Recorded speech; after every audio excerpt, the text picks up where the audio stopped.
harjutuseks on sul vaja patja ja täna me hakkame masseerima oma siseorganeid.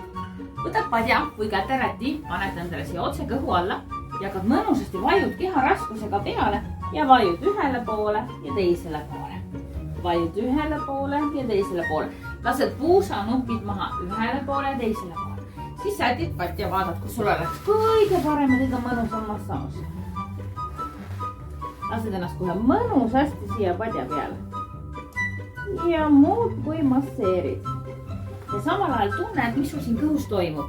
Kui sa leiad mingisuguseidki valusaid kohti näiteks või selliseid pinges kohti, siis hästi-hästi õrnad. Mitte kunagi me ei tee mati peal endale haiget, mitte kunagi me ei tee liiga palju, mitte kunagi me ei lähe üle valupiiri, vaid alati hästi-hästi armsalt ja mõnusasti kehaga kooskõlas, sest keha ei hakka enne tervenema, kui sina ei suhtu temasse sõbralikult.